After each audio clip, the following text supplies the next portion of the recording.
Okay, everyone. Welcome to today's meeting, Planning Committee on Thursday, the 10th of April. Welcome, everybody. This is the Chair's introduction. It's a public meeting. Members of the public and press are permitted to report on the proceedings. Reporting includes filming, photography, making an audio recording, and providing commentary on proceedings. Please note this meeting is recorded and streamed live. These recordings are published on the relevant meeting page of the Council's website. By choosing to attend this public meeting, you are deemed to have given your consent to being filmed or recorded and for any footage to be broadcast or published. If the alarm sounds, the premises must be evacuated immediately. Do not spend time collecting personal belongings. All emergency escape routes are clearly signed. Once you have left the building, the assembly point is on High Street. And this is really important. Please, everybody, use your microphone when speaking, and if necessary, move it if it's easier for you. Thank you. Okay, Margaret, do we have any substitutes or apologies, please? There are no substitutes today, Chair, and I've received no apologies either. Thank you. Okay, thank you. But at the moment, we are missing 2 members. Yes, that's correct. But if they come in time for the officers' report, they'll be able to vote. Yes, that's correct. Thank you. Okay. So we need to look at declarations of interest, and this is important today because we've got applications from the City Council. I don't know, Steph, whether you could help, please. Thank you, Chair. So we have 2 applications today that are City Council applications. We have an advertising consent for the Scala and a listed building consent for number 57 Foregate Street, which relates to the wider council project around the arches. So members may have sat on committees or been involved in discussions around these items. I'm happy that these 2 items are quite detailed and wouldn't have formed the basis of anything that you will have discussed previously, so I'm happy that you can all participate, unless anyone has any particular declarations they want to announce. No? Great. Thank you, Chair. Thank you, Steph. Have we got any other declarations? No? No. Okay, fine. So what we've got first is the minutes of the previous planning committee. These were a little bit late. I don't know if you've all managed to read them beforehand, but please, I'm going to go through page at a time and let me know if there's anything you'd like amended. We've got page 1, 2, 3, 4, 5, 6 and 7. I think Nate's really got nothing on it, has it? No, that's all right. So that's a true record. Thank you. And thank you, Margaret, for doing those. It was quite a long meeting, wasn't it? So that's great. Now we've also got the minutes of the Conservation Advisory Panel from the 5th of February. They have had a meeting since. We'll get those next time. And these are just for us to note because we've received them. But they are always worth reading. And I think, yeah, they do comment on the Pump House Environment Centre within this as well. Okay, all happy to note? Yeah, thank you. Great.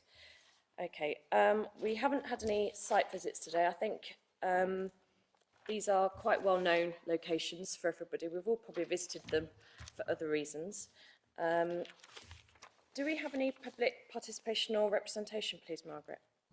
There's no public participation, Chair, and no public representation either. Thank you. Okay, thank you. We do have someone coming for one of the items, don't we? Sorry, Chair. Mark Sherwood, Property Services, should Yeah. be with us For the last item. Yeah, item 57 Foregate Street, item 10. Yeah, Thank you. so that's Property Services. That's great.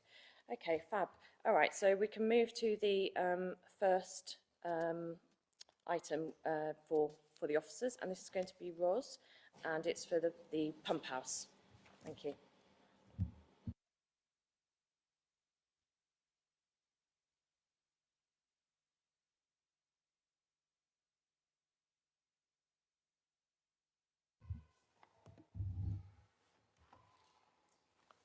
Okay, this application for advertisement consent relates to the Pump House Environmental Centre, which was the former Waterworks building located in the western side of Gallivant Park, Barbourne, near to the eastern bank of the River Severn.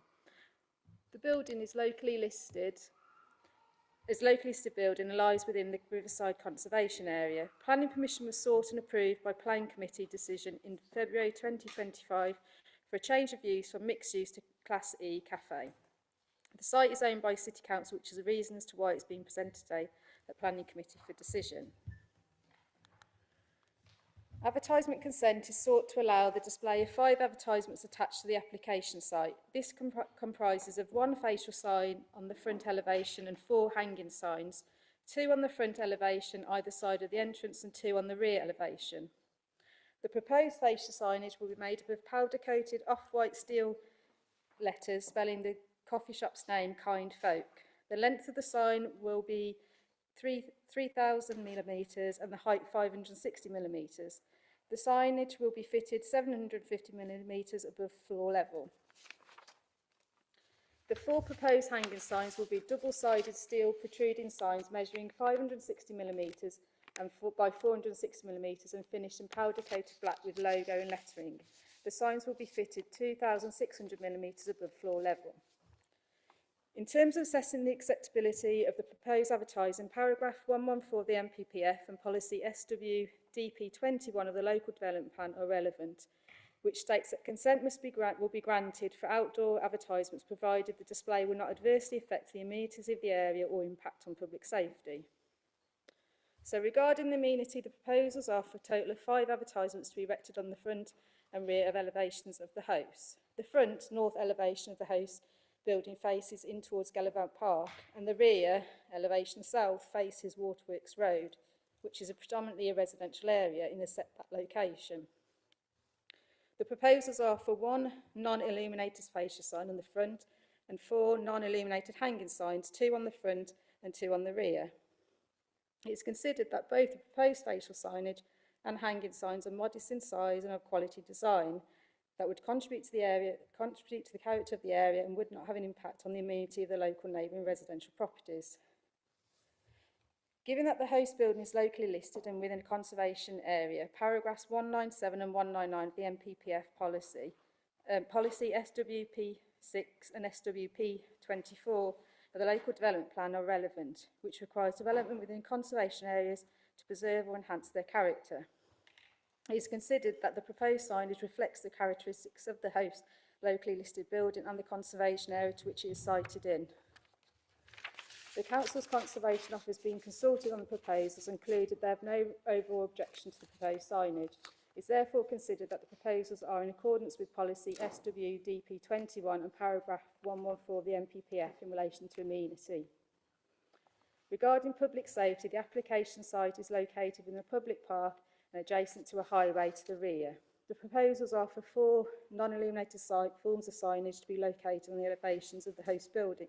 The signage to the rear of the building consists of 2 hanging signs mounted 2,600 millimetres above ground level. The site is in a setback position from the highway and the proposed hanging signs are modest in size. It is considered that is clear pedestrian clearance, no obstruction of sight lines for road users. Additionally, given the setback location from the highway, the signs are not considered to create a distraction for motorists or interfere with visibility at junctions. It is therefore considered that proposals will not result in impact on public safety. To conclude, the proposals comply with policies SWDP 6, 21 and 24 of the local development plan and the relevant provisions of the MPPF. Approval is therefore recommended subject to conditions set out within the report. Great. Thank you very much, Ros. Does anyone have any questions for the officer, please?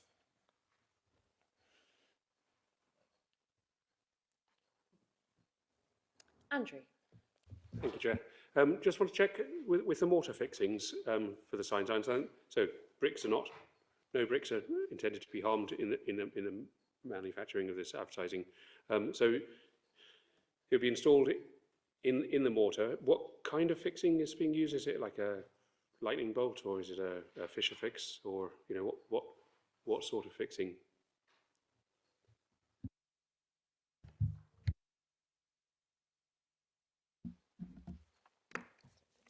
Through you, Chair. Because this is an advertising application, we don't necessarily need to, we haven't got the details of the fixings, and because it's a locally listed building, we wouldn't have that detail anyway. So we know that it's going to be fixed, and they're going to use the best endeavours to use the mortars to fix them. But as far as that goes, that's probably as much as we need to know in terms of the advertising, in terms of amenity and public safety. May I just check? So are we able to condition that for example, that it's not to be fixed into brickwork without express officer Through you, Chair, no, because that wouldn't come to the advertisement consent. Sorry, I think I was slightly puzzled by the planning statement that was on the application on the pages. It seemed, was this the final version of the document? So the second document listed, so planning statement for advertising. The latter paragraphs appear to be sort of semi-typed, semi-formatted, and incomplete sentences. And I just wondered whether this was the final document, or the conclusion, for example, is we have given this. And then there's nothing, so I was just a bit puzzled as to whether there'd been a glitch.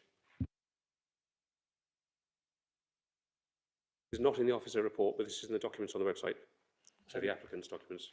Through you, Chair, there's, in terms of advertisement consent, the validation requirements don't actually require a planning statement. They only require the application form and the drawings that we have. So whilst it may be incomplete, we didn't need it to determine the application. Thank you for that clarity. Thank you. Ros, I've just got a question. We've got the recommended condition, which is that the consent expires at the end of a period of 5 years. Obviously, we hope this business is extremely successful. So at that point, will it come back to committee for a new renewal? Thank you. Yeah, they'll need to renew the consent after 5 years, so it'll come back through to committee if it's still owned by the council.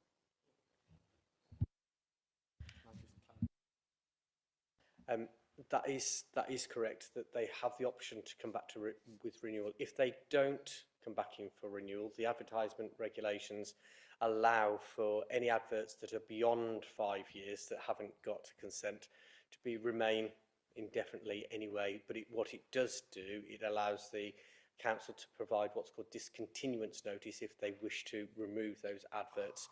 But to avoid discontinuance action, they should come back in for renewal. If they don't come back in for renewal, they're liable for discontinuance action, but it doesn't mean that we can get rid of them. Great. So are there any further questions, or shall we just move to a bit of discussion? Anybody got anything they'd like to say? No. Are we all happy with this proposal then? You think it's well thought out? Happy? I'm particularly happy it's not illuminated. I think that's really good. And it's quite simple signage, not too loud. So very in keeping. Councillor Cross. I'd be happy to move for us to move to voting, and I'm happy to propose that this be accepted. Okay, thank you. Do I have a seconder at all? Councillor Kimberley? Yes, thank you, Chair. I mean, it seems to me that if this wasn't a building that we own, that we probably wouldn't even be in the position that we were discussing this at all. It's a completely benign development. The adverts are in very good taste. I don't see a problem. I'd be very happy to second. Okay, that's really great. Thank you. Thank you, Councillor Stephen, for arriving. You won't be able to vote. Okay. Okay, therefore, we've got a proposer and a seconder. So let's see all hands in favour then, please. Okay, that's everyone. Thank you. That's carried. Right, so that's item 8. Okay, so now we've got item 9. This is the former Scala Theatre. It's for the advertising. Again, isn't it, on the front for the hoarding? And this is Charlotte. Thank you. Thank you, Chair. Just wait till the... Okay.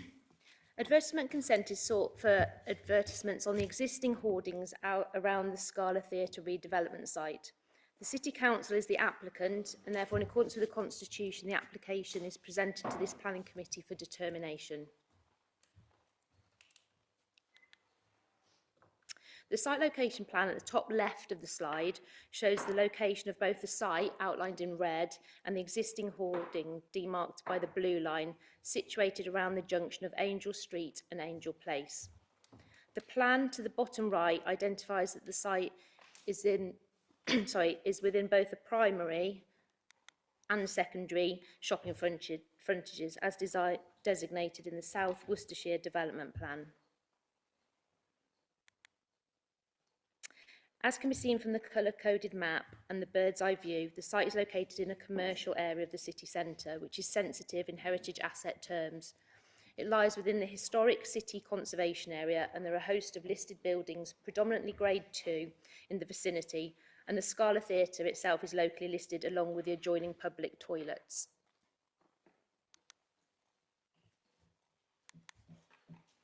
The photographs show the extent of the existing hoardings, which are permitted development during the current construction works, and their unmitigated visual impact, which results from their length, height, materials and colour. The proposals comprise the installation of advertisement display boards fixed to the existing hoardings. Each advertisement would be 2.42 metres in height by 2 metres in width, with the base sited 0.2 metres from the ground level to align with the dimensions of the hoardings. The advertisements would be laminate and vinyl and would not be illuminated. The images are a selection of the 25 adverts that would be displayed along the 50-metre length of the hoarding. As set out in the report, the assessment of their acceptability is limited to their impact on amenity and public safety. With regards to amenity, it is considered that whilst the cumulative impact of the adverts along a 50-metre continuous frontage is not typical of advertisements in a city centre location, in the context of the existing building site and the lawful hoardings, it's considered that they would reduce the monotony of the metal hoardings for the temporary period that they would be in situ. The benefits, therefore, are considered to outweigh this temporary impact. In terms of public safety, the advertisements would not impinge on the highway to any discernibly greater extent than the hoardings themselves, and they would not include any directional symbols or moving features such that they would cause a distraction. The County Council, as the local highways authority, has no objection. On this basis, the proposed advertisements would not result in public safety concerns. Taking into account the impact of the proposed advertisements on the specific amenities of the area and public safety, it's considered that they would mitigate the visual impact of the existing authorised construction hoardings during the development phase and would not be harmful to public safety. As such, the proposals accord with the South Worcestershire Development Plan, and it is considered that there are no relevant factors that indicate that a contrary decision should be made. It's therefore recommended that advertisement consent is granted, subject to the conditions set out in section 9 of the report, which ensure that the advertisements will not remain on site once the redevelopment is substantially completed, and as required by the standard conditions, that they will be maintained in a manner that would not endanger the public safety. Thank you. Thank you, Charlotte. Do I have any questions for the officer, please? Councillor Cross. Sorry, Chair, thank you. As per the previous proposal, previous application that we just determined, I understand that this is before us purely because that this is City Council owned building and otherwise would not be requiring this, is that right? Through you, Chair, that's correct. We've received no objections to the application and it's presented purely because the City Council is the applicant. Thank you. And similarly, just one little website glitch and query. One of the items wouldn't load, which is on the website, which was the second item, so under 06 proposed plan, the Scala Hoardings images would not load, but the next document, which had the same file size, does. So I'm wondering whether there's just a thing that's happened there, and I can understand what with all the pressure that's been on with SWPR hearings, etc., that staff have been incredibly busy, but I just wanted to make note that there was some slight glitch with document 2 on the website. Thank you. Okay, but what you're saying is you have been able to access what you needed. Thank you. Okay. No, Yes, no. I'm happy that I have Yeah. information to decide. Okay, great. Thank you. Thank you. Councillor Kimberley? Thank you, Chair. So I would like to ask first of all, because I'm trying to remember, are the public toilets that are normally on site, those are closed, aren't they? Is it possible for us to I mean, I'm just really more in the vein of a suggestion than anything else. Is it possible for us to signpost where other nearby toilets are available for those people who might normally have gone to the ones where, you know, which have been closed off as a result of these works? Is that possible to include?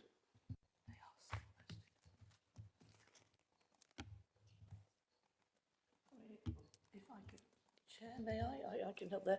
I pass that pretty regularly on the way to the bus station, and I can confirm that the last time I passed it, there was a sign on the barrier, on the hoardings there, the barriers, which signposted the Crown Gate toilets.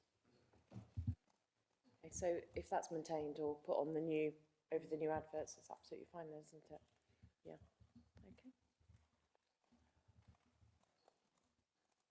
Okay. Yeah, you happy? Yeah, great.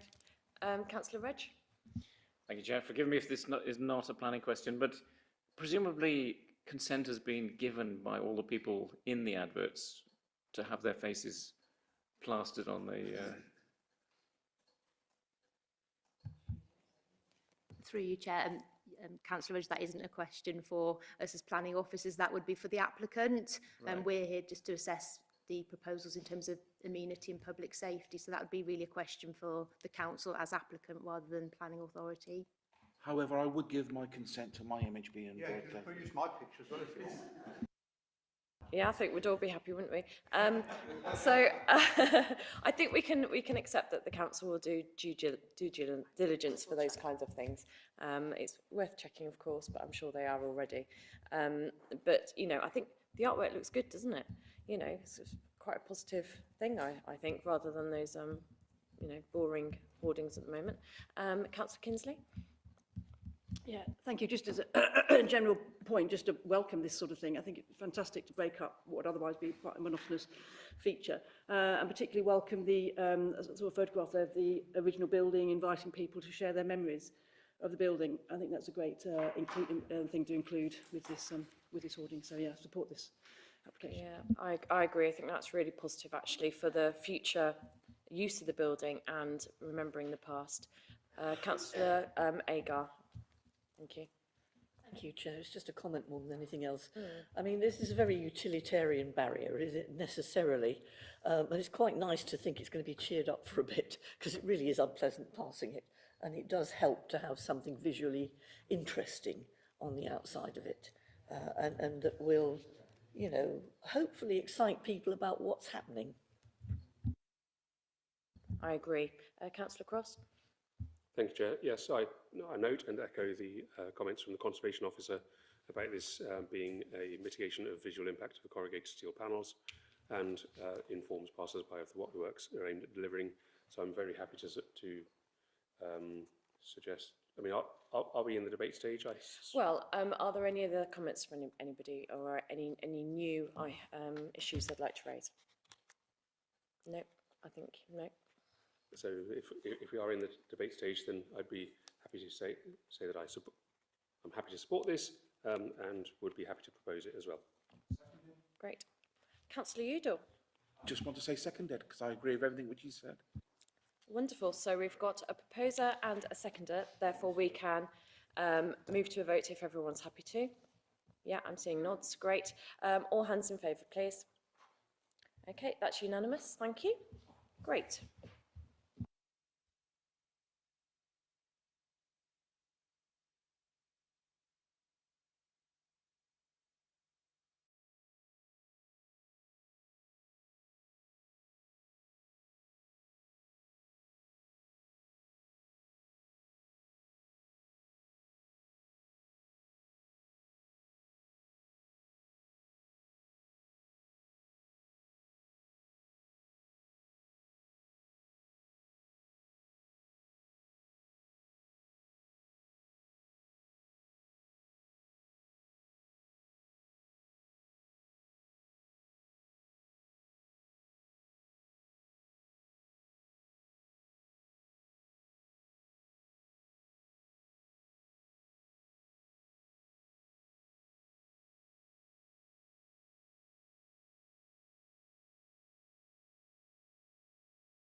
Okay, welcome back everyone.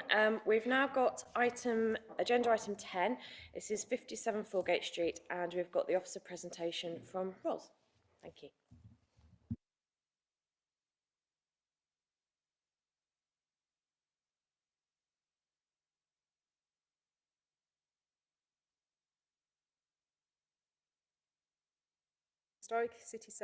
Historic City Conservation Area, close to its junction with the Foregate Street and the Tithing. Number 56, formerly adjoining, has been demolished under planning reference 23002584, resulting in opening a through route to the river alongside the railway viaduct, but also exposing the flank wall which forms the basis of this application. The application works are to be carried out by the City Council to make the building good following the demolition of the adjacent site. The proposal seeks to remove the paint from the brickwork and stone plinth at low level, decorate the existing render brickwork to the side elevation, extend the post and rail fencing and the extension of the fascia cladding with timber. The removal of non-breathable paint that's been previously applied to a section of the brickwork is encouraged to allow historic fabric to breathe and prevent moisture retention. However, it is noted that the method used must be carefully controlled to avoid harming the underlying brick. A gentle, non-abrasive approach should be considered, and therefore it is suggested that the applicant must provide details of the proposed method to ensure it aligns with best conservation practices. The proposed new 150mm high stone plinths, the rendered and original brickwork section at low level, have been considered under policies SWDP 6 and 24 and the MPPF paragraph 20, ensuring that the chosen material matches or complements the existing historic fabric. The works are considered appropriate and provide a solution for protecting the building from surface water associated with the new walkway. The extension of the decoration of existing render and brickwork to match existing. The proposal include the use of breathable paints or lime wash to maintain the integrity of the historic fabric. The proposal show the retention of the ghost writing, which is considered to be an acceptable approach. Subject to appropriate conditions in respect of specific paint to the used, the works are associated to be acceptable in respect of the impact on the harm of the listed building and its character. The extension of post and rail fencing is considered that the proposal is a minimal addition that will not result in harm to the listed building, subject to approval of materials through an appropriate condition. The extension of fascia cladding in timber is considered to be a necessary step. The use of high-quality, sustainably sourced timber and appropriate finishes will ensure durability while respecting the historic character. The works are considered to be appropriate. It's considered that the proposal to the recently exposed side elevation of number 56 Foregate Street would better reveal the original historic nature of the listed building. The removing of run-down, non-original fabric from the building, replacement of new quality materials in places, and retention of the original fabric in others would have a positive impact on the heritage asset and the conservation area as a whole, and a positive visual impact on the newly constructed pedestrian route. It's considered that proposals comply with the requirements of policy SWDP 6 and 24, the local development plan, and therefore approval is recommended subject to conditions set out in the officer's report. Great, thank you, Ros. Thank you. We have got a public speaker. It is Mark Sherwood from Property Services City Council. You've got up to 5 minutes to speak about the project, if that's okay. Thank you. Hello, my name's Mark Sherwood. I'm the property manager for Worcester City Council. When we demolished the building at number 56 Foregate Street, we exposed the gable end of number 57 next door. Due to the nature of the building and the party wall issue, we had to engage as part of the project team a party wall surveyor. So they monitored the demolition of number 56, and when we exposed the gable under the legislation, there was a party wall award. So the party wall award scheduled out a number of works that we needed to do on the basis that we'd exposed that gable end. The theme really was to make it watertight and weathertight. So we undertook some minor repointing works just to make good cracks and small holes and such. And then there were, after consulting with the planning team, there were a number of items that we needed to get listed building consent for. As well as the weather tight and waterproofness, there were some works towards the rear of the building where a balustrade had been put across by the owner, and because our building was now not there, it exposed some gaps, so we need to make good and extend that for the health and safety purposes. And there's also a section of cladding as well, the cladding fascia that went across, and where we demolished, we obviously caused a hole there, and we're having to make good that cladding along that fascia as well. I would just stress also that the number 57 is in private ownership, so it's not a city council building. So we have been working with the owner to schedule out these repairs and agree what's required. We're also looking to decorate the gable end as well. As you can tell from the photos, there's a lot happening there. There's sand cement render at lower levels. There's lime pointing at high level. There's brickwork with paintwork on. There's a lot of sort of carbon from, you know, sort of just the nature of Foregate Street.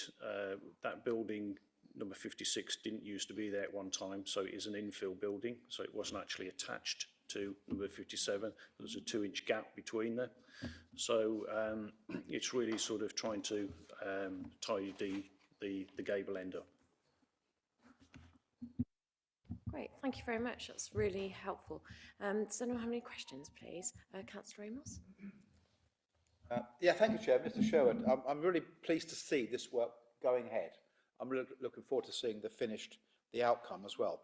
But graffiti, the thing that bothers me is you've got a lot of wall space, beautiful brickwork, you get some brain dead moron coming along and graffitiing it. Is there any way we can minimise that or put it in such a way that it's easily removable if they do it? There are products you can apply to the wall and to paint finish, but I take your point that we would be creating a canvas. The owner, in discussion with them, one of the issues, as you've probably gathered, is, I mean, that there's a number of sort of small hairline cracks on there as well. There's a little bit of a sort of a bulge on the one side, and by painting it, it would be easier to monitor cracks, because that's been the advice from structure engineers to keep it under review and monitor it. Yeah. So, as well as the graffiti issue, it does add other benefits as well.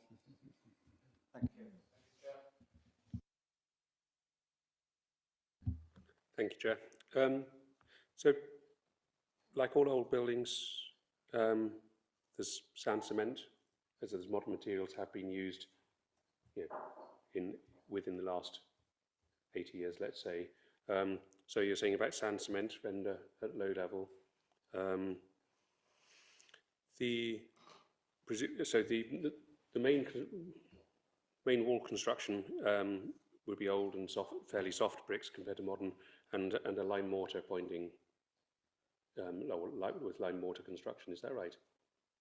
The existing. Yeah, so it's, as I say, it's a mixture of, I mean, there were some hoardings on there on the main gable end as well. So there's the existing timber pegs are still in situ as well, which we've left just as part of the history. And then at low level, I guess because it's more accessible, there is some sort of more modern sand cement render. Obviously, I'm not sure about the history of that and how it went on, but it would have obviously gone on predating the construction of the infill building number 56.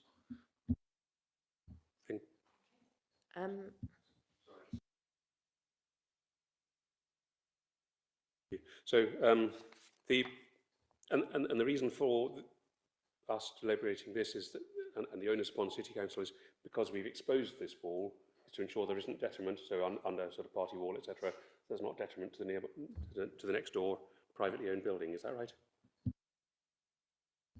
Yeah, that's correct. Yeah.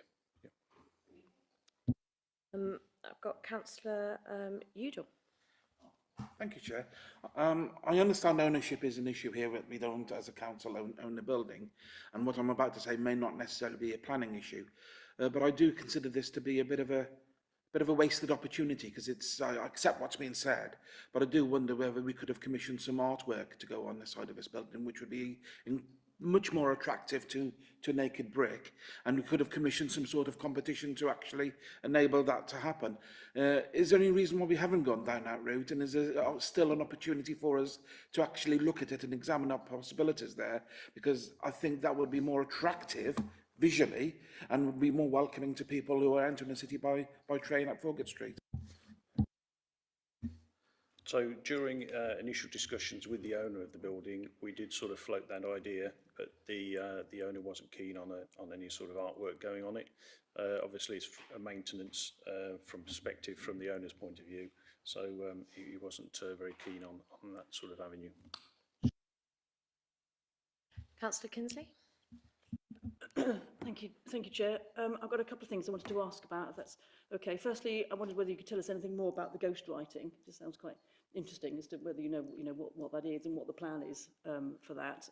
But secondly, I was wondering why. So the intention is based on this paperwork in front of us, is that the render and then the brickwork painted. That's correct? The same shade.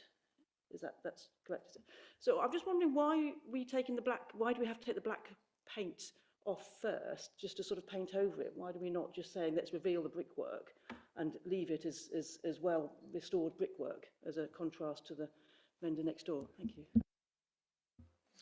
So the paint on the brickwork, it's if you look at it closely, you can actually peel it off. So it's all a bit sort of hit and miss. Some areas come off quite easily. Others it's almost like a layered vinyl paint, and you can sort of get your screwdriver and have to peel it off, and it comes off in sheets.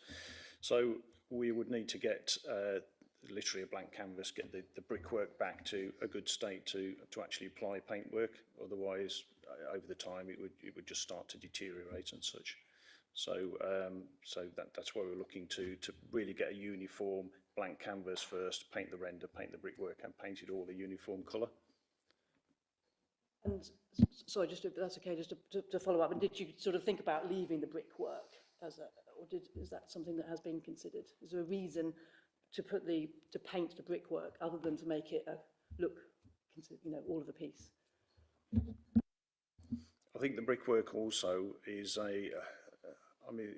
there's a bit of history there, as in the quality of the brickwork and the way it's all been put together. So I think once we clean it, it will probably benefit from something applied to it. I'm not sure how good it's going to clean up on its own. I've got Councillor Agar, please. Thank you, Chair. Well, Mark, this is a heritage building in a conservation area, so we're being sensitive about it, clearly. I find that piece of fencing on the edge of the patio completely offensive. And I was wondering what your view of that was. It doesn't seem to enhance, well, it certainly doesn't enhance in my view. Clearly there's a safety aspect to be observed. What do you think we should do about that? Any views? Personally, yes, it's not great. It's just some timber posts and some decking boards just put across. We've literally got about 800 mil to make good. So it's a case from us of just making good that opening. As I said before, it's down to the owner really to, it's their building. So it's really, for as far as the party wall award, what we would need to do is just really to make that safe. So that was really the easiest solution, is just really to extend what's there at the moment. Are we saying that really it's none of our business and that it's, because it's not just the safety issue, it's actually the fact that it's horrendous. It just is, it doesn't do anything to enhance. And if we're looking at the building as a whole, I would have thought we needed to make sure that anyone using that patio area was safe. And that might not be a planning issue, it might be a regulatory services issue, but also it would need to be visually attractive. And I wonder if we can do anything about it at all. I mean, as far as the access goes, I mean, it's a flat roof and it's got some condensing units, so it's mainly just servicing people, contractors that would be up there rather than people on as a patio area. Again, this comes back to it's the owner's property, and as well as, you know, if we committed sort of resources to it, is whether the owner would be acceptable for us to do that work. Through you, Chair, if it might be helpful to members, following some discussions at Chair's briefing, I did a bit of an extensive planning history search on the property. The balustrade and the cladding, the plastic cladding, has been there for as part of previous approvals going back to at least 2012, 2015. So where the City Council's Property Services team have shown it as existing, it is existing and it has approval. So where they're just extending it by the short amount that they are extending it to connect to the wall, it is extending something that's already got consent. So we might not like it, but what they are doing is very minimal and extending something that already has a listed building consent for those works. So yes, it's not ideal, but in terms of what is before members, it is the best that the property services team can do at this time. It is not in their gift to strip it out and put something heritage back, because that's not our property. So they are doing the best they possibly can with what they have been provided. Yeah, but we are planning to paint it, aren't you, I think? You are planning to paint the balustrade.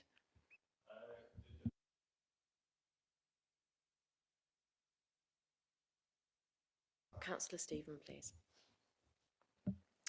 I'd like to just pick up a little bit and expand on what other councillors have already raised about the problem we're probably going to see about graffiti, but also the fact that there's an opportunity to see some artwork there. Now, I know you said that the owner has said that they're worried about the long-term maintenance of this piece of artwork, but surely, you know, a blank canvas is what we're going to create here, and it's going to be 5 minutes before somebody does graffiti it. It's going to be an ongoing thing where it's going to be constantly cleaned and maintained and repainted. Surely it's better to have some sort of artwork there which is less likely to get graffiti ice, because, you know, often people don't graffiti on top of artwork. They tend to do it. If you've got a blank canvas, literally it'll take very little time at all for it to be graffiti. So surely it will save money for them to have some sort of artwork there. Yeah, I mean, it's a valid point, and I think that's, I mean, it would be a conversation with the owner. So at the time when we were discussing the works, he wasn't keen on that, but it's possibly a conversation that could be progressed.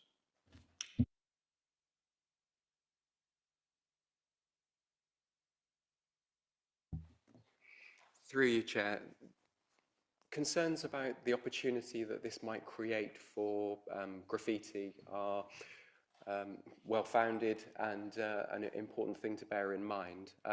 In terms of the application before you this afternoon, this is an application for listed building consent, not for planning permission. And it's really important to focus the mind on heritage matters. What do I mean by that? Well, looking at the listing description of this building, it relates almost solely to the front elevation. That's helpful because it means that there is nothing of any great significance associated with the side end elevation. What you're tasked with today is considering the test that's set out helpfully in national planning policy, which is that the desirability of sustaining and enhancing the significance of heritage assets. So the question is, would what is in front of you and would what is proposed be harmful or lead to the loss of heritage significance? And our advice is that the answer to that question is no. Another test is the desirability of heritage assets making a positive contribution to local character and distinctiveness. So that's something you can bear in mind, but in a practical sense, only in terms of heritage assets. To go to the point of considering whether an application of a mural or artwork would be appropriate, that's not for you this afternoon, but it might be a conversation that could be had with the building owner at some future date. Mr. Sherwood has explained to you that at the moment it appears that the building owner isn't interested in that, but that doesn't mean that they might not change their mind in the future. So my advice to you would be to, with the greatest respect, park that for now. I think as far as this application is concerned, you do have a number of options in front of you.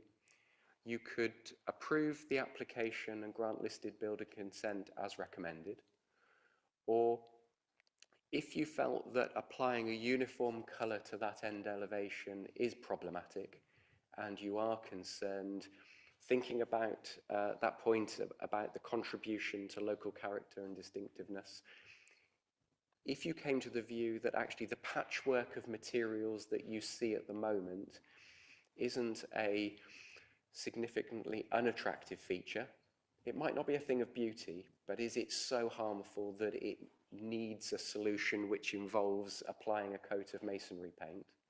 Or is it part of telling a story, and is there a different way of looking at it? You could decide to delegate approval in consultation with the chair and vice chair of the committee to request that the applicant removes the decoration from the application. So you would be approving the plinth at the bottom, you would be approving the cladding and the making good of the balustrading. And we have had some discussions with our property services colleagues, and they've advised us that that's not problematic as part of the party wall agreement. You may want to, in this meeting, just ask Mr. Sherwood just to either confirm or clarify that situation, but that could be one way forward. I don't want to put too many options in front of you, but there's another one which is worth adding, and that's that if you felt it was appropriate to paint or decorate that end elevation, you could ask the chair on behalf of the committee to write to the property services and asset management, head of property and asset management. I'm choosing my words very carefully, to explore the possibility of applying an anti-graffiti treatment. The reason I'm suggesting that it's no more than a letter and requesting that it is explored is that we can't be sure at the moment whether that coating would be suitable for the building. Most anti-graffiti treatments are, if they're clear, they are glaze-based, which suggests that they're not breathable. And if it was considered that, from a heritage point of view, the treatment needed to be as breathable as possible, it might not be appropriate. So I think as a committee, it's just worth bearing in mind those various options. Thank you, Chair. Thank you, Duncan. That's really useful. So, Mark, based on what Duncan just said, can you just confirm that if members choose not to paint the side, what that impact has on the party wall, please? Yeah, so that's correct. The decoration of the party wall is not part of the party wall award. The party wall award works that we're seeking listed building consent for are the stone plinth, the making good of the cladding, and the balustrade. So it doesn't include the decoration of the gable end. Great, thank you. That's very useful. I've got Councillor Cross, please. Thank you. Yes, I note in paragraph 7.9 about the use of a gentle, non-abrasive approach to remove the paint, the existing paint, so poultice stripping or low-pressure steam cleaning. And from what I've personally seen of these techniques, I am very impressed with what I've seen relating to old buildings. So being very careful not to identify brands or names, but yeah, very happy to see that in there. I personally have a lot of doubt about the claims made about breathability. of many modern paints. In some sense, it's one of these weird words, a bit like antimicrobial, that actually can mean several different things. And the claim could be, you know, that this is a breathable paint because you can breathe the air in the room whilst the paint is curing. And, you know, I kid you not, that is a definition of breathability that's used. It's misunderstood by everybody as being, oh, I can put this on my building, no problem.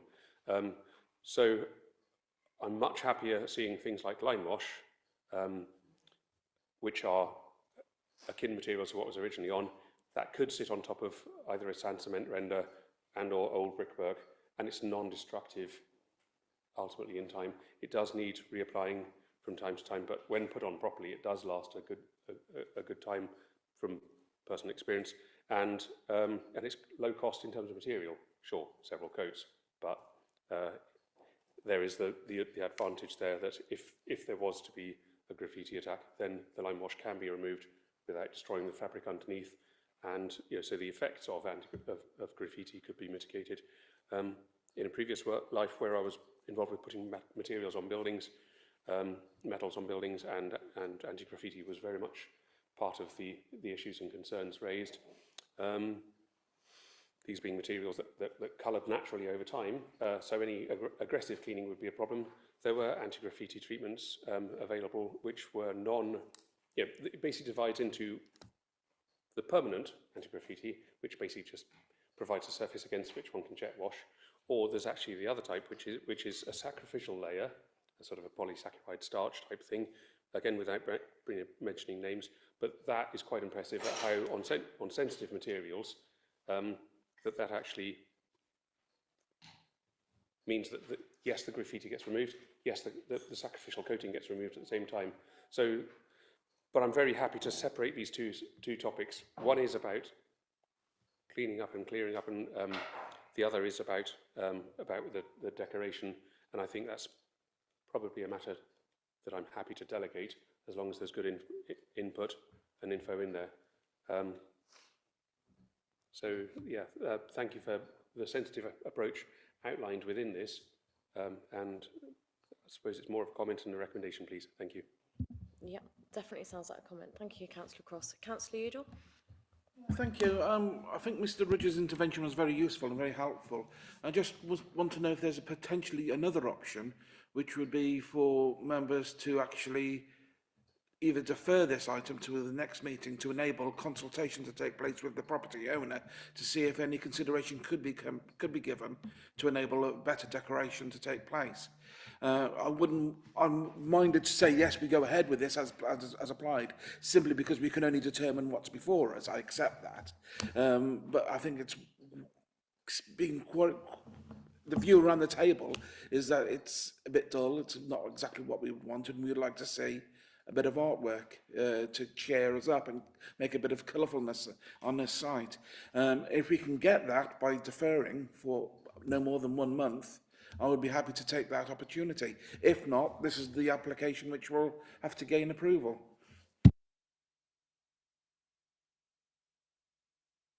I wonder, councillors, whether we've actually moved to a debate now, because what we're starting to see is comments. So have we finished questioning Mr Sherwood, please?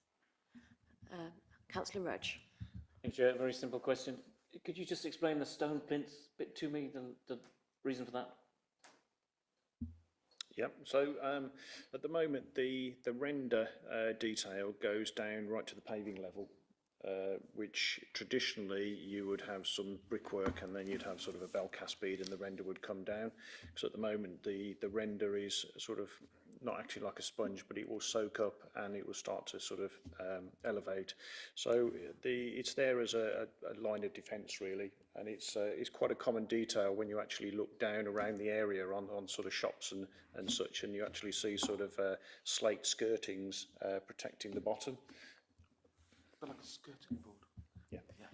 Yeah. Thank you for that explanation. I welcome that idea, actually, because you know, the damage done from water to buildings is, you know, obviously a problem, but also what you said about the sockets on the wall to retain those, that's great. Thank you. Is this a new question? Yes. Councillor Cross, and please make it a question. Absolutely. This is a question relating to the stone plinth about what mortar is proposed. Is it a sand cement or is it a lime mortar for attaching the plinth? Thank you. I think that's something we would still be in discussion with our conservation officer on, about how it's actually fixed. What we were looking to do on the detail is to actually bed it on a marine type mastic, because the paving is actually abutting it. So it's if we put it on a sort of a mortar, you sort of can still get water penetration sort of sinking through. So we are looking at that detail quite carefully, and to say we'll be in discussion with our conservation officer of traditionally what's been done elsewhere and how it will be fixed to the building. That's great to hear that our conservation officer is hot on this. Brilliant. So have we finished questioning Ms. Sherwood, please? Thank you. Thank you very much for coming in. I think it's been extremely useful. If you'd like to take a seat back, that'd be great. Thank you. So now we can move to comments. We've had a comment from Councillor Cross. We've had a comment from Councillor Udall. That's all right. We can all remember what we were saying. So you were proposing a deferral. Does anyone want to comment on that at all? Councillor Kinsley? Thank you, Chair. I think the assumption that we're all supportive of the artwork, I'm not sure. I would want to have a bit more of a conversation about that. To me, it's sort of, let's get this bit sorted with, you know, get it sort of cleaned up in a way and see how it looks and how it, because you don't know until you've sort of taken stuff off. And maybe see what happens. It may be that it doesn't become the kind of eyesore that you know, there's lots of different places that people could do graffiti in the area. Why would it necessarily be that one? I don't know. But before we necessarily move to, you know, putting some kind of, you know, kind of artwork on it, and there may be other solutions anyway, rather than actually putting something. Personally, I think a bit of old stonework with all its imperfections is perfectly okay and appealing, but I accept that people have different viewpoints. But, yeah. So are you saying, Councillor Kinsley, that once we see this brickwork cleaned, it could be that that's good enough and it doesn't even need to paint? Is that what you were saying? That would be my view. Okay, yeah. Thank you. Just want to make that clear. Councillor Amos? Yes, I have an open mind on the artwork, Chair. It depends what the artwork is, I suppose. But brick itself is beautiful, in my opinion, and this is historic brick. But I say my principal concern is about the graffiti, because we have artwork or not artwork. You know, you've got a lot of brain-dead morons wandering around, and I'm very concerned that it's damaged, you know, within weeks. And so the nicer we make it, the bigger target it's going to be for these people. So I really think we need to give that a lot of attention, and the owner as well, because what we don't want is for the owner to, you know, give permission. The owner gets what he wants, fine, and then within weeks it's graffitied. I mean, who's then responsible? Is it the council? Is it the owner? Because clearly the owner doesn't seem to be that fussed, but we are, because it's a, you know, the new project that we've built, and it's going to be have a lot of footfall down there. So, Councillor Cross, you're saying that, Amos, you're saying that the nicer we make it, the more canvas-like we make it, it's the more likely you think we're going to get graffiti. Yeah. So, conversely, are you therefore agreeing with Councillor Kinsley that once it's cleaned, it's then left? Well, I suppose the short answer is yes. I mean, personally, I find brick very attractive, and I think, unfortunately, over the years, the city hasn't really looked after its heritage very much. I mean, you've got glass and concrete all over the place that we now hope will fall down if we can't knock it down. Elgar House is a classic one. So this is something that I think we want to preserve as best we can, as it was and as it is. I didn't know that actually the old Chinese place that we got knocked down was actually an addition in itself. So having got rid of that, it was then a shame not for people to see this brickwork. So I say I'm not a technical expert, Chair, but I would like to see the brickwork as it is. But I'm just very, very conscious that how long is it going to last like that? Okay. Thank you, Chair. Is it within our gift today to agree about the clean-up proposal, so that can start, and then we look at the decoration/anti-graffiti options once the picture emerges as to how the brickwork has taken to the cleaning process, for example? Does that make sense? Are we allowed to do that, and does it make sense? I would suggest that's what we do if we can. Through you, Chair. In short, no. because the proposal is for redecoration, and whilst you may be able to phrase a condition that we can look at the application of what paint is put on there, what members need to decide is whether they are approving paint to go on there or not. And it could be that if members decide that they don't want that decoration, that painting, that's not included, and then a separate listed building consent is applied for once it's been cleaned with some more details at that stage. But it's either one or the other. We can't go for an either-or situation as part of a consent. Yeah, so Paul, if we did that, could we then actually have some time to go back to the owner and suggest artwork as well? Through you, Chair, I don't know what the property services agreement is with the owner, but obviously we're taking the opportunity whilst we've got party wall requirements. Once we have completed those party wall requirements, we are then in the hands of the owner of whether they wish to apply for redecoration of that. So this is an opportunity that we have for redecorating.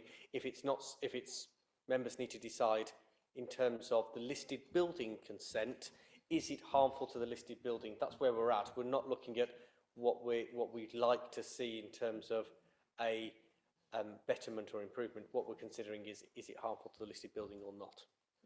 Sure. Councillor Cross? Yeah. Thank you, Chair. So within that remit, in terms of what may be harmful or not, could we condition that not sand cement being used and not modern paints unless they're proven that their SD value or vapour permeability is equivalent to lime wash? In short, yes, through you, Chair.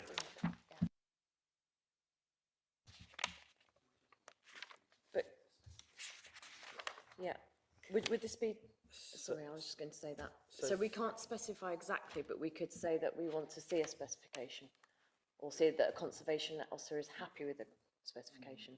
Yeah. May I suggest that condition then, please?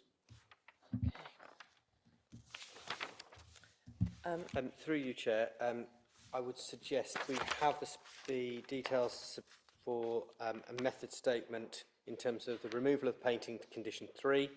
We have details of the paint to be submitted in condition 4 and samples of all new materials. And I would suggest that condition 5 is expanded to include the method statement for attaching or providing new materials onto the building.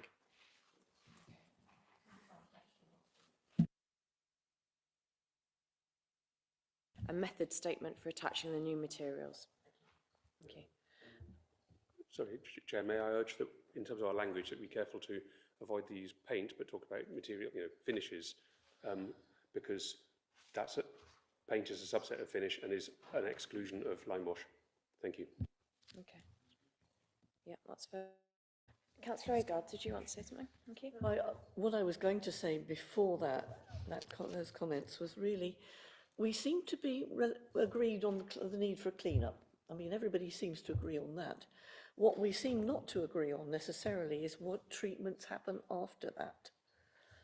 So if they could be treated as reserve matters or something like that, or that whatever surface is put on the wall could be treated as a reserve matter, that might result, the breathability issue is something that I think perhaps we just didn't quite anticipate when we were looking at the original application.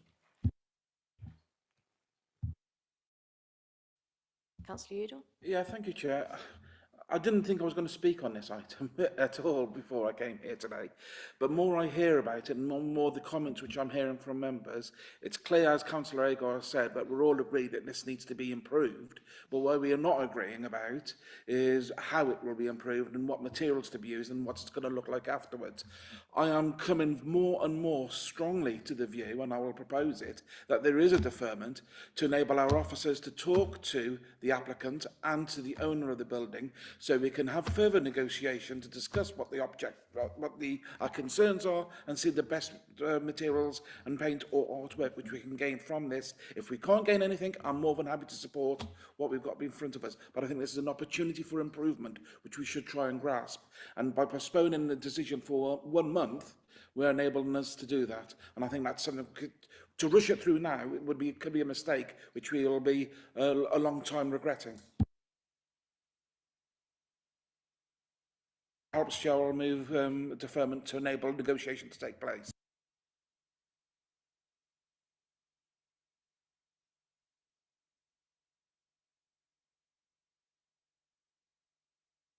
We've got two proposals at the moment, because Councillor Agar was proposing for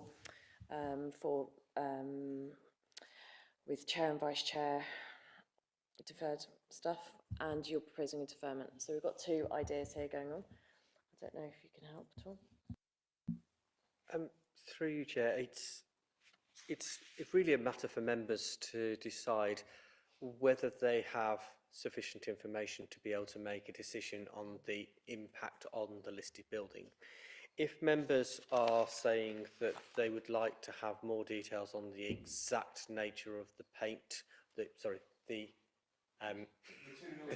finish, the external finish, and that may include additional information from the owner in terms of how that's done, and rather than having a condition that provides the details, that actually you want that up front to make the decision of whether the significance of the listed building is affected, and that is something that you can consider for deferral.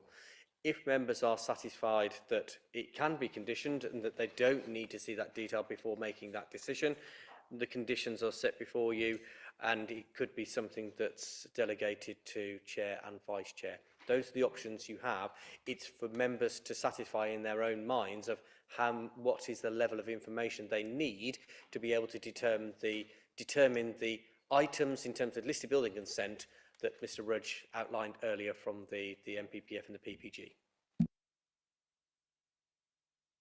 Councillor Agar, can I clarify? Were you making a comment or were you making a proposal? I think I was making a comment at the time. Thank you. I just wanted to make sure.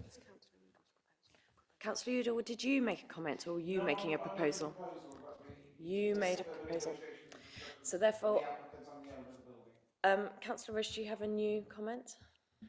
I do, Chair, in that I'm just not quite clear what my colleagues are saying exactly. When I look at the proposal, existing brickwork to be prepared and painted with 2 coats of Santex masonry paint or similar approved colour beige.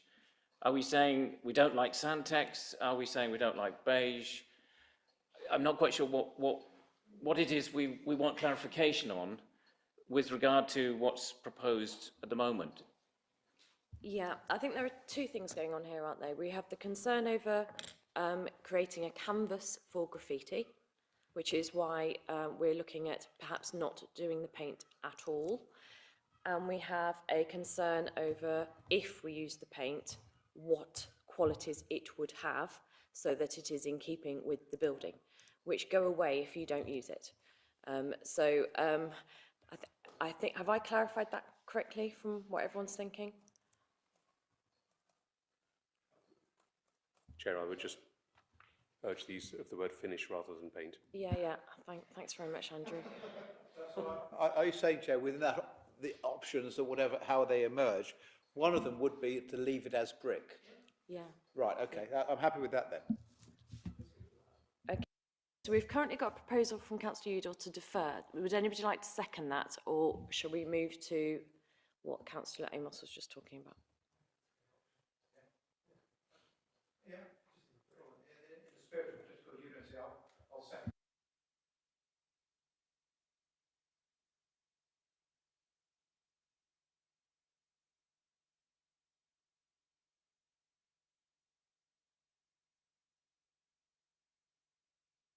If we don't have a seconder for that proposal, we'll move to a different proposal. I say on your confirmation, Chair, that the part of the deferral is to have discussions, one of which would be to leave it as brick. If that's part of the discussions intended, then I'll be happy with that. But we could today say we change it so that we're not including the paint, and we could do that today.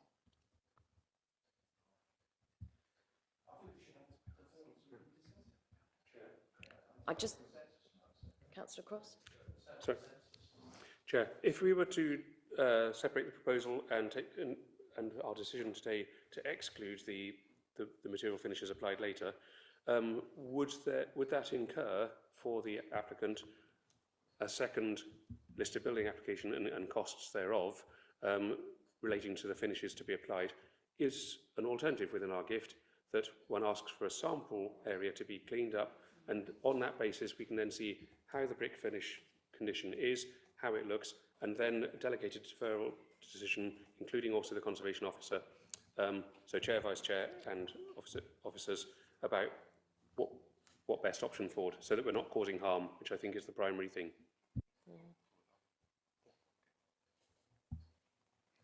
Through you, Chair. There are instances where we ask for a sample panel, but more often than not on the actual building, because for a very obvious reason, if the end result is not very satisfactory or not deemed to be acceptable, there's then the task of removing it. I think if as a committee you're minded to defer to allow some discussion to take place, it's entirely within your gift to do that, obviously assuming that that motion is made and seconded.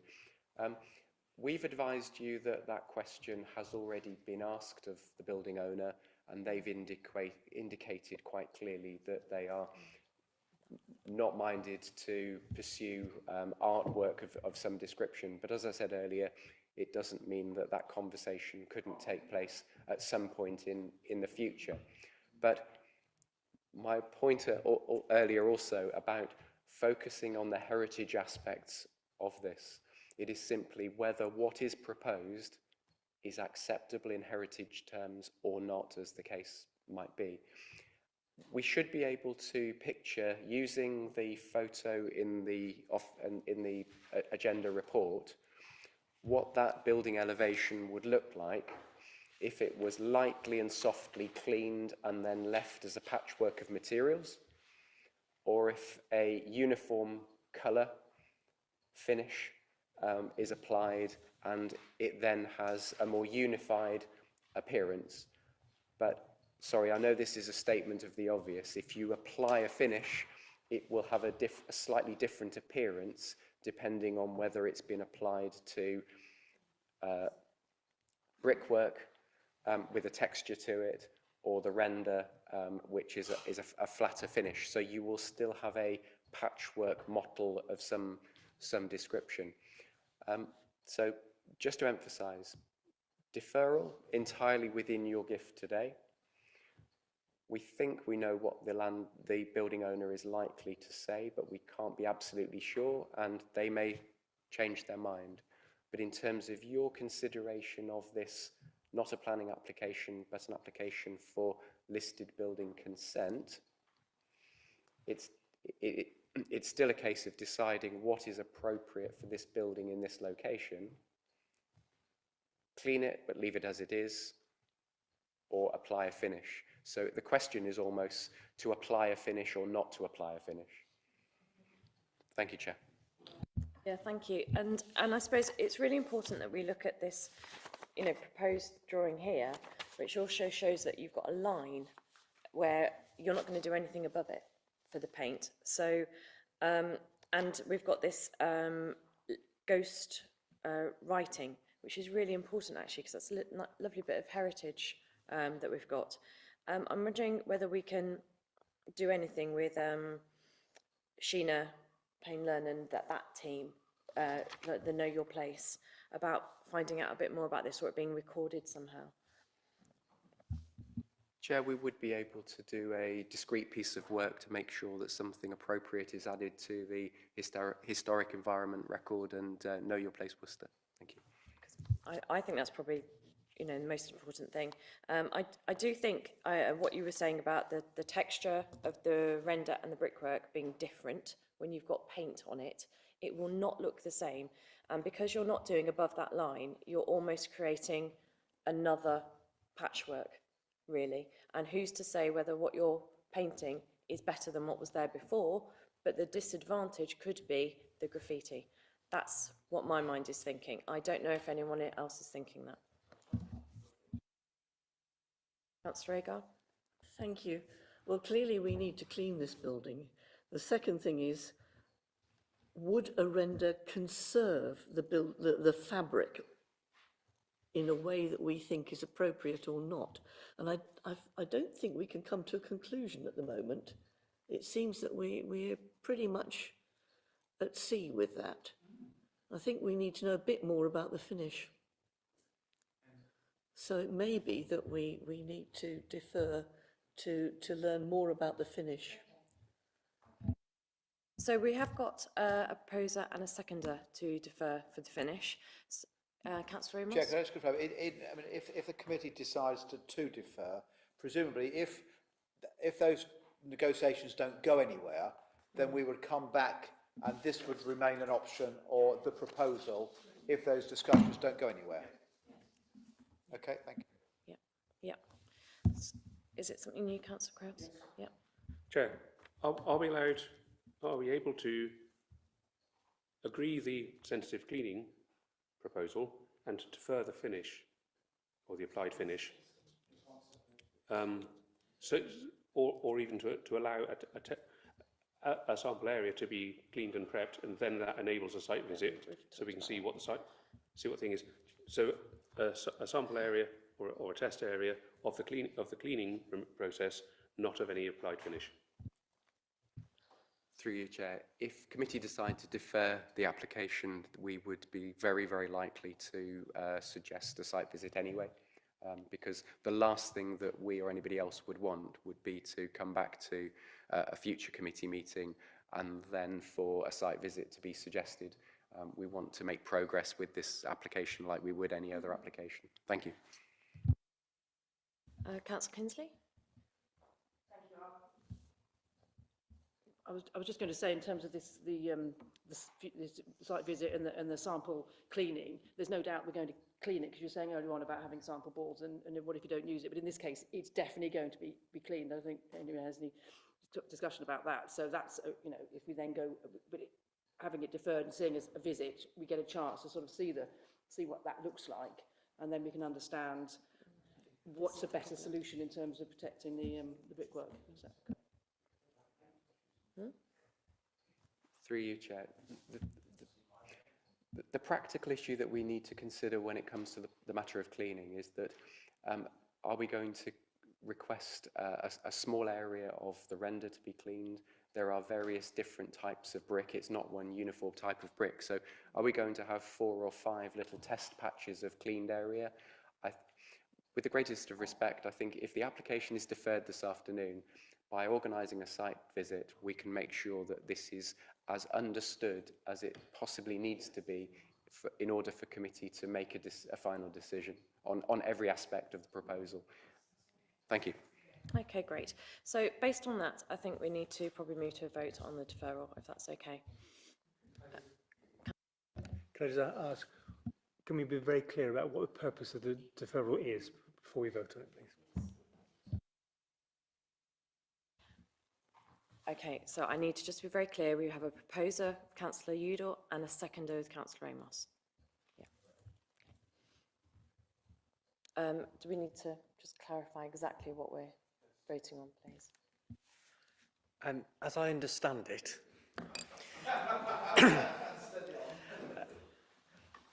the deferral is to allow further discussions to take place in terms of the finish of the gable end, which would either be for leaving it as exposed brickwork, which would be to apply a suitable finish for the listed building, or to provide artwork which is suitable for the building. So that there are those options that will be explored with property services and the planning team, as well as the owner of the building, and it will be brought back in May as part of the agenda as a month's deferral.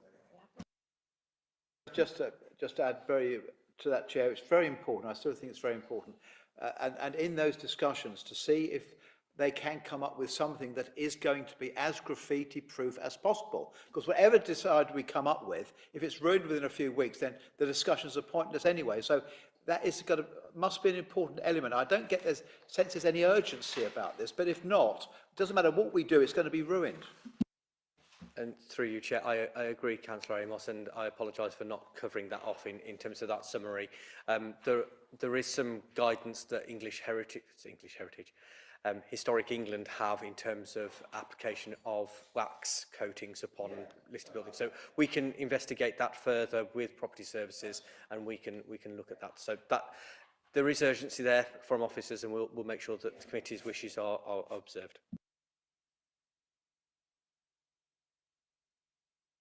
We've got something. Sorry, this is pertinent. So in terms of the deferral, is it possible within our gift, seeing as we're all agreed about the clean-up should proceed, and if it makes no sense to do a sample piece, because actually there's quite a lot of variety of materials across the gable elevation, is it possible that we could say, defer, allow the cleaning to happen, then a site visit can happen? That cleaning process would then be very informative about what materials would be useful and appropriate, and I think that could help inform us to move on. Otherwise, we're in the same scenario as we currently are.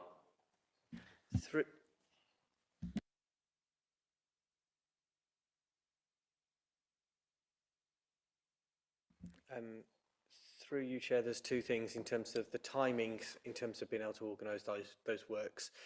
But obviously works to a listed building, which are unauthorised, is a criminal offence.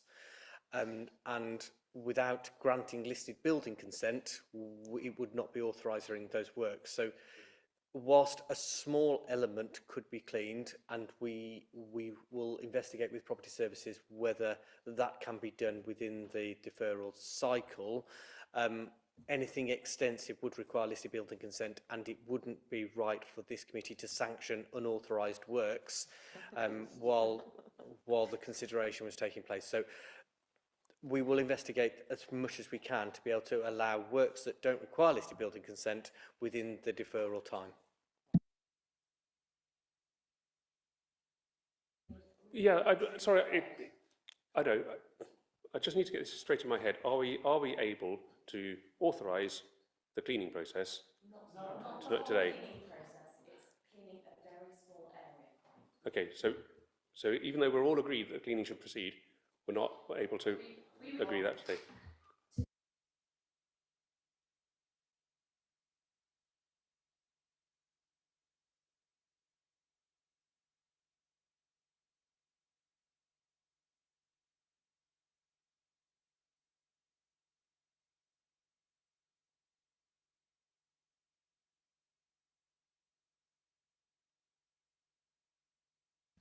Through you, Chair, it would be to grant listed building consent, but it would be with a condition that says, notwithstanding the approved plans, no external decorating shall take place at the gable end, and it would for cleaning and for the extension of the balustrade.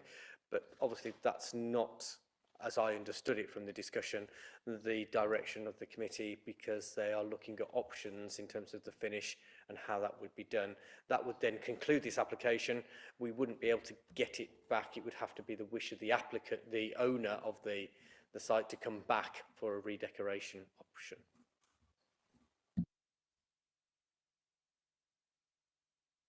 So we need to move to vote on the deferral, if you are both still happy to be the proposer and seconder based on all these discussions. Yes, you are. Great. So can I see all hands in favour of a deferral, please?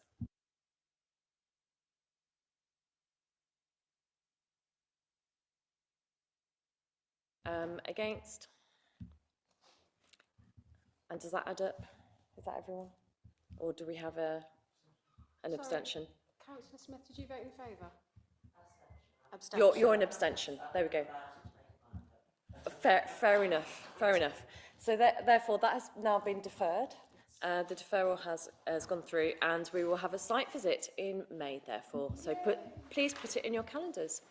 And I don't have any other business, so thank you very much all for coming. Close of meeting. Thank you.